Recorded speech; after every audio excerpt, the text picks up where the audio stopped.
spend like, I don't know, let's say till 1:15, have a little bit of a drive around, see what we can do. Treat it a little bit like a quali session. So Yeah, that's fine. Okay, cool.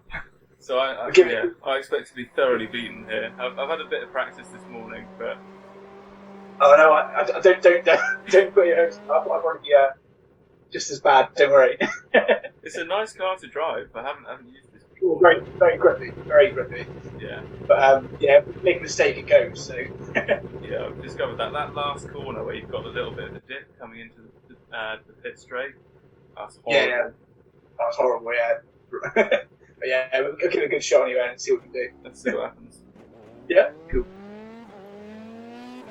Try one more lap and see if I can.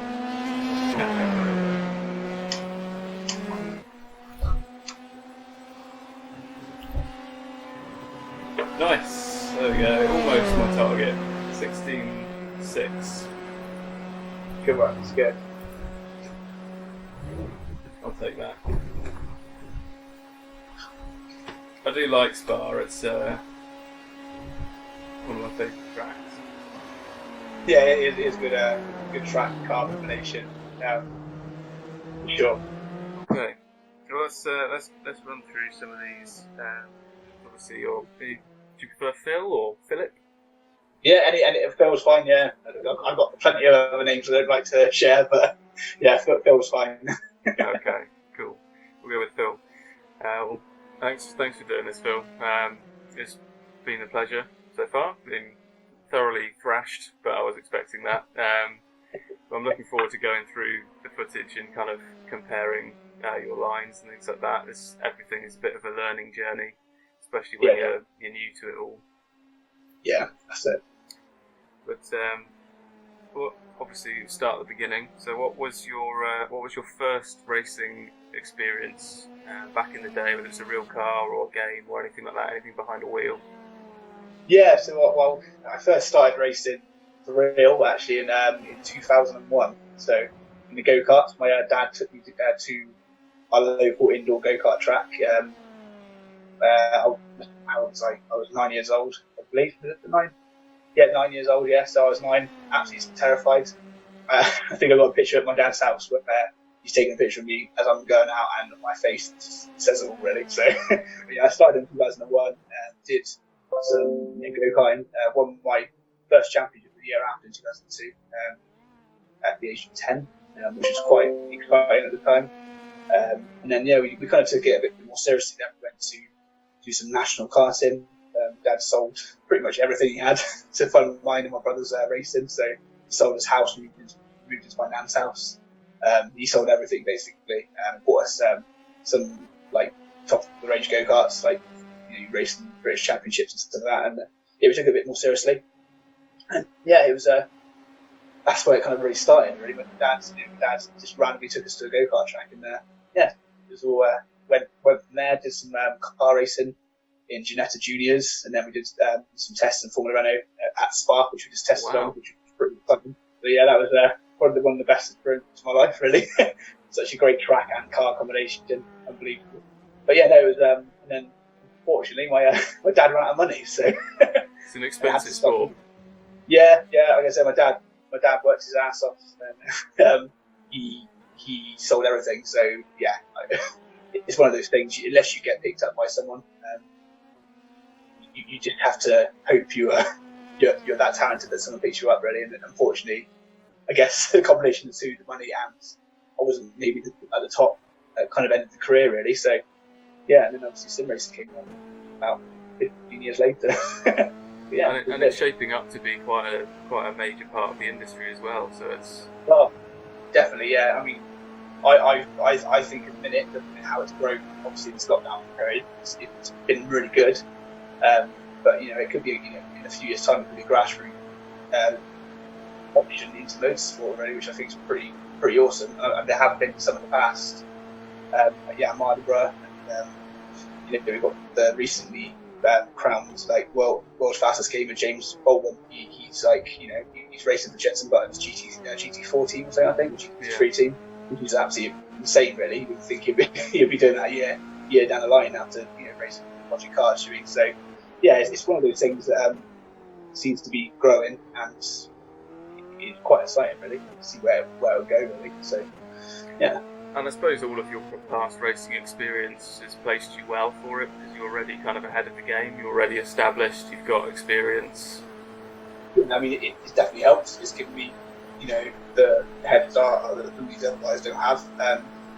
Just down to racing lines, breaking points, just looking at data, I guess, understanding what's going on and where I'm going wrong. But yeah, then that's one of the new things I've taken on, which is amazing. Great opportunity to take. But yeah, hopefully it can take me in the right direction. I'm sure it will. That seems like quite a good team. They seem to be quite active in building up what they're doing. But you started out with Barrage, I think, wasn't it? Was your first race team? Yeah. So I started off at Barrage. I think there's someone I used to work with actually in previous jobs that recommended me a couple of teams, because he was part of the esports team as well, and he recommended Barrage and a couple of other teams. Yeah, I got a good vibe from them. I went to the Insomnia game show at the NEC to meet them, but unfortunately didn't get to meet them. I don't know what happened, but it never happened. But it was a bit of a random one, but I was hoping to, like you said, build a team and progress from the bottom, and then hopefully make it bigger with Barrage. So we've got a couple of drivers on board, including myself, and but unfortunately, I think, like I said, sim racing and the kind of esports they're involved in, it didn't kind of work. So we decided, like, on future grounds, to disband it and then look for other options. So yeah, it was worth a try. I think it was a good opportunity with them as well, because obviously they're quite established in what they do, and we were just hoping to gain more of an audience from their side and my side. So yeah, it's a shame it didn't work, but some of these things have to happen to progress really. So what would you say out of all of that experience from Barrage to moving to Ford and CXR as well?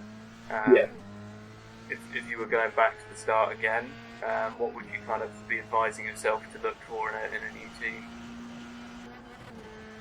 Be a bit more patient. One of the things I must admit, because I was kind of wanting things to move quicker, which probably didn't help some situations. But yeah, a bit more patience with growing a team.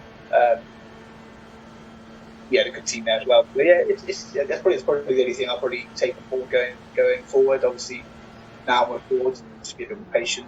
And obviously, like I said, it's quite an established team anyway, the year old, but it's got the good backing from the board itself. We've got a good team behind them, so I think they should be able to take it forward in the right direction at a good pace. It's all good.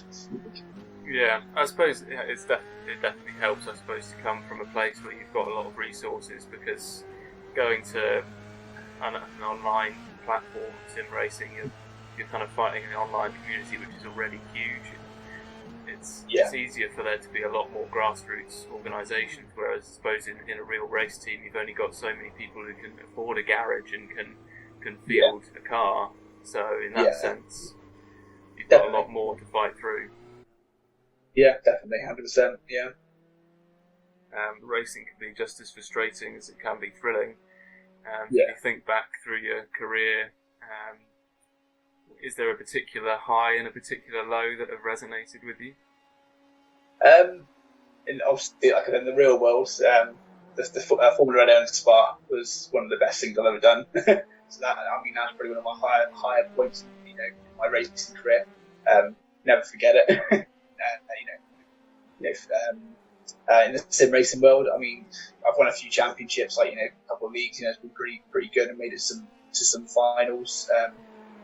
I guess most notably the one in Belgium I did with the ERS Bell car, racing against like James Baldwin and I can't pronounce his name, but one of the Red Bull drivers now, and Johnny something. And I like that for Williams now, so it was quite a big event. Which was quite exciting. I only scraped through, but these guys are top flight drivers, and obviously looking at where they are now, you can see why they were so high up. So it's that's pretty one of the higher points in the sim racing side, which was quite good. But low points. Real world, I would say obviously when my dad told me I could race again, I guess that was pretty low. You know, that was all I planned to do as a kid. I wanted to be an F1 driver doing so. When I got that taken away at the age of 15, 16, you know, you just don't know what you want to do. So, but you know, I took up options. I did, did rugby. I did, things like that just to keep me occupied. And obviously now sim racing has come along, which is amazing because kind of back in that competitive nature of racing. So it's pretty good. So with the kind of the nature of competitive sports and the kind of level of competition that's out there, it's obviously to break that next boundary, to move up into that next set of people. You've got to train, you've got to practice and test. I mean, how much time do you think you put into a week worth of racing? I mean, when I was working, I think I probably didn't do as much as I wanted, just because I was going back to work. So for me, I try to do an hour a day, just to try and get some testing in before the league races, or just a bit of testing really. But currently, at the minute, I'm probably doing about close to 10 hours a week, which is, it's not like a huge amount really.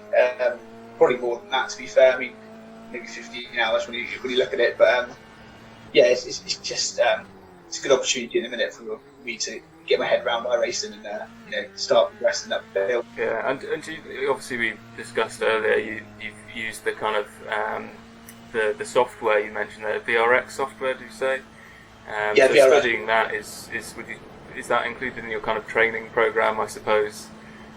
Yeah. I mean, it's like you do your sessions, so that you can spend like 2 hours or however long you want to do it on the session, and then you can just literally cross-reference the data with the VRS coaching team, and it's so useful. I mean, like, so you can see your breaking points, your come off the throttle, turning angles, everything. So racing lines. So it's really useful when you look at that, and it could you could be braking a little bit too early, and that's half a second you gain. So it is really it's part of my training at the minute. So I recently purchased it last month, so it's definitely become something used going forward.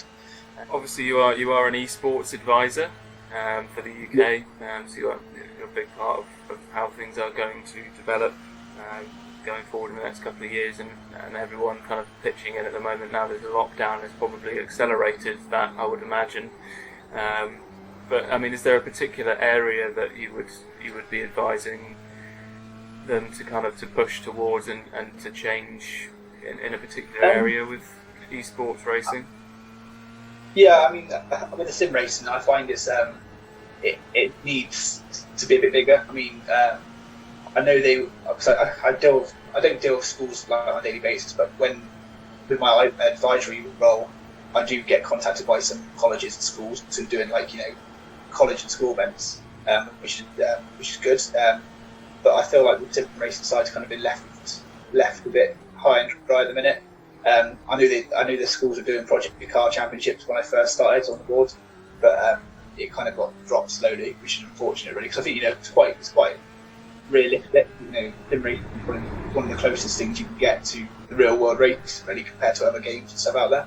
Yeah. I think something I would hope they push a bit more is the sim racing, because I know in Germany they've turned sim racing into a professional sport. Which, I mean, it's one of those things under the ADAC, governing bodies, and it's amazing to see how much they push it. And it'd be awesome if the British can do the same, really. So yeah, I mean, let's see what happens. I mean, like I said, with the lockdown, it's a lot more people doing events like this. So it'd be interesting to see where we sit once this is all blown over. If it's going to stay at the same level, grow even more. So yeah, see what happens.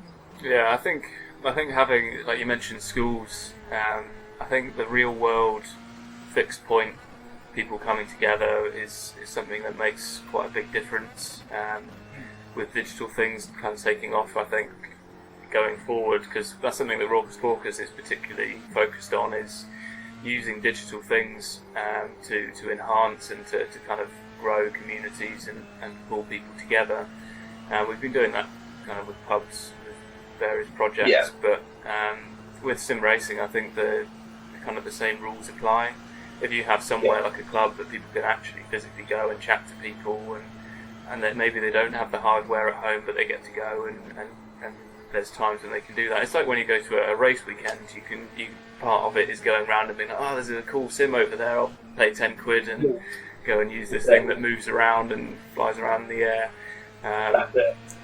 That hardware and that kind of level does inspire people to want to do it and get involved. So Definitely, yeah. That'd definitely be something I would like to see.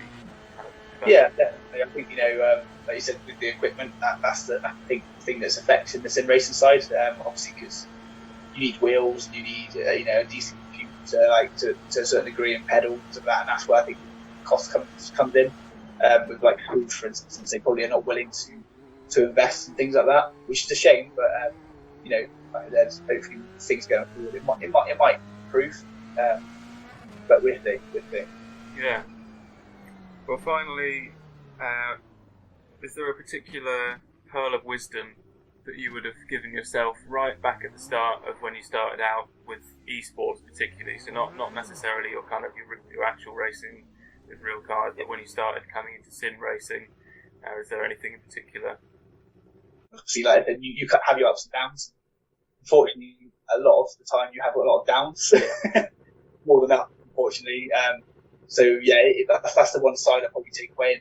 If I first told myself, the fun side might go, I don't know if I would have done it, but I love what I do. But it's one of those things that you can't change because I love what I'm doing. So and like you said, when you've had a good race, you're absolutely drenched in sweat.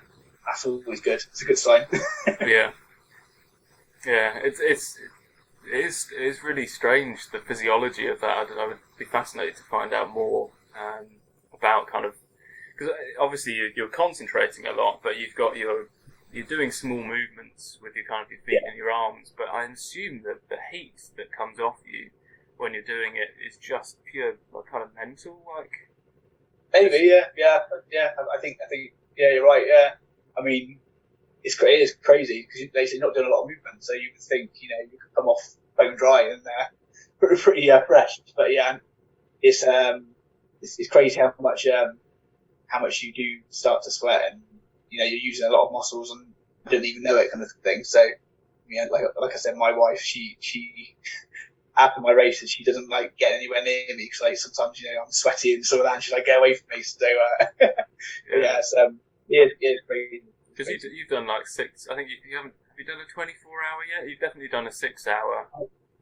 I haven't done. I really want to do a 24-hour. It'd be interesting. I've done a 6-hour, which was I've done I think I've done 3 now, 6 hours, which is it's really good fun.